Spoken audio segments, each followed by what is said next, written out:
asli devleti bihêkirin dadgehê navxwe bi bara me hiç Sûdê li keysî nake renge danpêdanek baş be lê bi bara me li ser asli navdewletî gereke karên rijt bihêkirin dîsan ez barim Serokatiya Herêma Kurdistanê serok وزیران بجن دامودازگهین دادگهی و یاسادانان الباشور کردستان ده حکومت هرمی ده دیسان رخراوین اینجا کسان بجن اکادمیست رولا خو ببارا ما کو پیوست گرایه و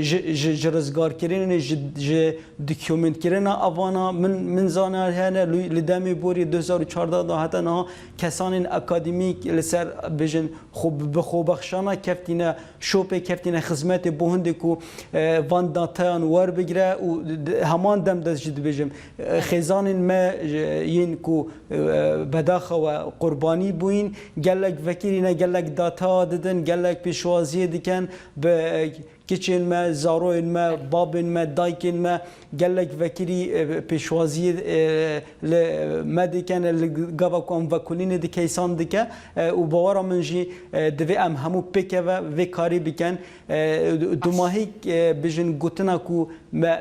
کریم خان و ویتیمی گلی بوی دبیجه آواکرنا شنگاله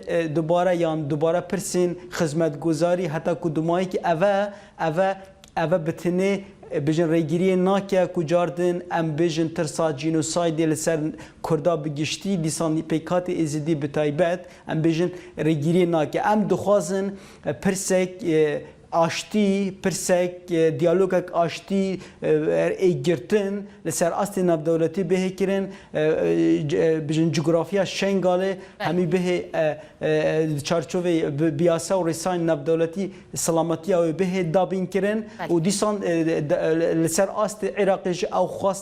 خواسته دیگه کو گرکه بیاسه و رسایان گرانتیا شنگاله بکن. گلک اسپاس برز سامان عمر ماموسته زانینگه و بسپور اسایشا نتویی جسدی میدهو که تو میوانه ما بوی.